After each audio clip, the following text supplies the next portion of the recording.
Hello guys, magandang araw sa inyo lahat. Ito si Mike Padua at nakatulad tayo sa pinaka-latest update. Ito yung advance weekend edition natin ng ating weather analysis ng araw po ng Huwebes hanggang Linggo, Abril 10 hanggang 13, 2025. Ito po ang ating Tagalog version. Pinaglilingkod sa inyo ng Typhoon 2000 at ng Naga College Foundation. At bago tayo magsimula, gusto kong pasalamatan ang ating partners, ang Aboitiz Power, Bank of the Philippine Islands Sustainable with You. Yung interested, click lang po ang link dito. Or kapag kayo po ay nanonood sa Facebook channel, meron pong link doon sa description patungo sa BPI Sustainable with You.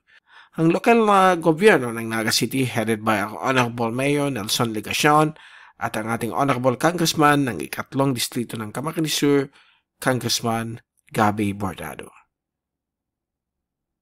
At ngayon, umpisa na natin ang update. Mukhang ongoing na ngayon ang ating hot dry season. Feel natin yung init. Yung heat index ay tumataas na yun ng 40 to 45 sa ibang areas. Okay?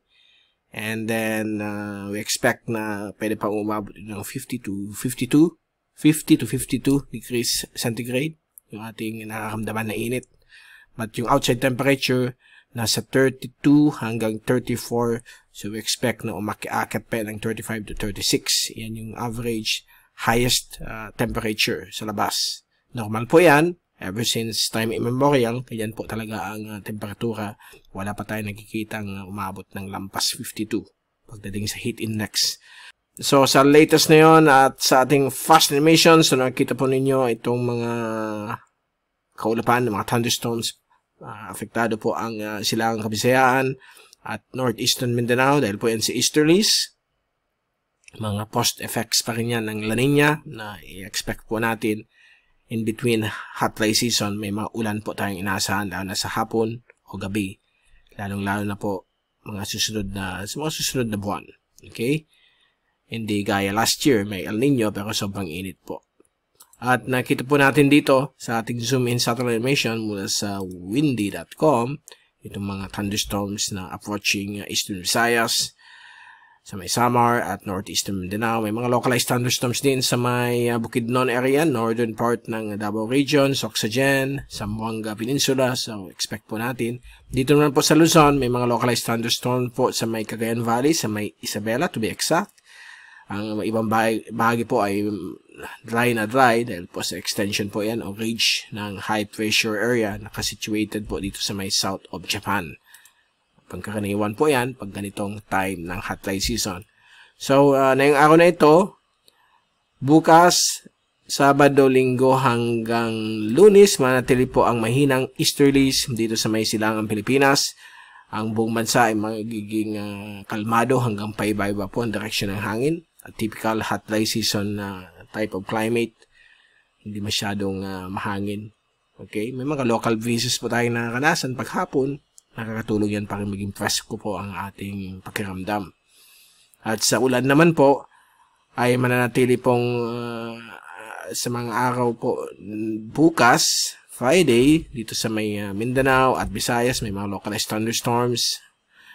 Ang ibang bagay po ay halatang tuyo po. May mga isolated thunderstorms din sa may Cagayan Valley, Mindoro, Bicol, talagang dry. But, huwag tayong magulat. Minsan, hindi naman perfect ang mga forecasts. So, nagkakaroon ng mga isolated showers. Sa Sabado ng hapon, inaasahan pa rin natin mga thunderstorms sa may Mindanao, Visayas, lalo po sa may western sections, sa may Panay at Negros. Gayon din po sa may Palawan, portion ng Kabikulan, Occidental Mindoro at dito po sa may Cagayan Valley, lalo na po sa may boundary ng Ilocos Norte at Northern Cagayan, may possible thunderstorm po yan sa Sabado.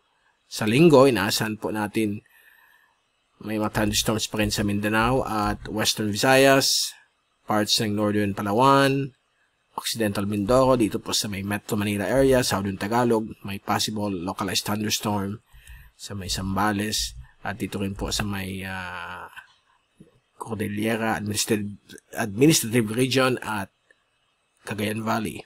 Okay? At sa Lunes ng hapon, mukhang mostly dry po ang inasa nating weather condition. except po pagdating po ng late afternoon dito sa may Central Luzon, bagamat mainit, may mga inaasahan po tayong mga localized thunderstorm. Dito rin po sa may area po ng Zamboanga Peninsula at Soxagen, parts ng Palawan at Western Visayas. Ang Bicol at Eastern Visayas talagang tuyong-tuyo pagdating po sa Lunes ng hapon. Okay? At sa ating wave forecast ay magandang balita po yan dahil po wala po tayong malalaking alon at tahimik hanggang mahina naman po ang laki ng alon. Mga 0.1 meter hanggang lampas 1 meter lamang po sa East Philippine Sea. While dito po sa may West Philippine Sea at inland waters ng ating kapuluan ay mananatili pong kalmado hanggang almost half a meter ang alon bukas, Sabado, Linggo hanggang Lunes. Although sa Lunes may pabagsak po ditong mahinang northeasterly wind flow na bibigay po ng light waves pa rin. Hindi po siya abot ng 2 meters. Okay? Yung mga balak mag-fishing activities, walang problema. Pwede po kayong mangisda at mag-sea travel. Yung mga magbibiyahe po sa karagatan, walang problema po. Okay? So, bago tayong paalam, ito naman po ang latest Global Tropics Hazards Outlook ng Climate Prediction Center. Issued po ito kahapon, Miyerkules. Valid po ito for the next 2 to 3 weeks na kung saan yung ikatlong linggo ay highly uncertain. Unahin natin yung week 2, valid Abril 16 hanggang Abril 22. Ang Luzon, kasama po ang Bicol, Northern Palawan at Visayas ay magkakaroon po ng more than 50 to more than 65% na below average rainfall. So, epekto na po ng ridge ng high pressure at hot dry season. Samantala, ang Southern Palawan, Central Palawan, pwedeng kasama at ang buong Mindanao, manatili pong more than 50% na above average rainfall.